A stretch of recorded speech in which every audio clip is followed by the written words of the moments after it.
Turpināsim ar projekta 375.2 kopējo ainu.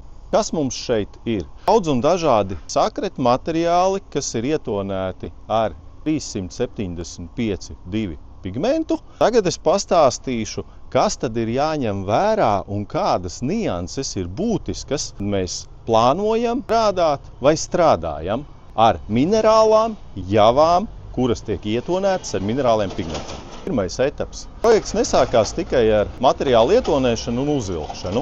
Projekts ir sācies ar pamatnes sagatavošanu, lai parādītu nianses, kas ir jāņem vērā, ja mēs plānojam šāda tipa darbus. Tātad sāksim ar to, ka pati pamatnes sagatavošana ir bijusi ļoti pārdomāta, lai parādītu šīs te nianses. Apakšā tas, ko mēs šobrīd vairs neredzam, ir izmantoti dažādi materiāli ar dažādu ūdens uzsūci.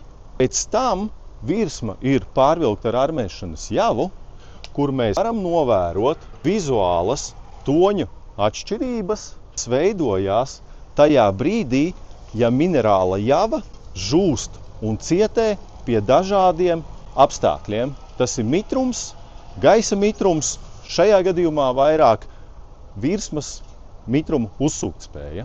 Ar to mēs gribam pateikt, ka gruntēšana vai virsmas sagatavošana ir svarīga, lai iegūtu vienmērīgāku toni. Daudz pastāstīšu par izmantotajiem materiāliem projekta ietvaros. Pa bāzi tika ņemti materiāli, kas ir vai nu uz baltā cementa bāzes, vai nu izteikti gaiši. Te ir izmantota gan kaļķcementa krāsa, kaļķcementa apmetums, kaļķfilcējumā špaktele, divu veidu līmjavas, pieskārtu izlīdzinošā java vai špaktele, plānkārtas špaktele, flīžu līme un kaļķa javas.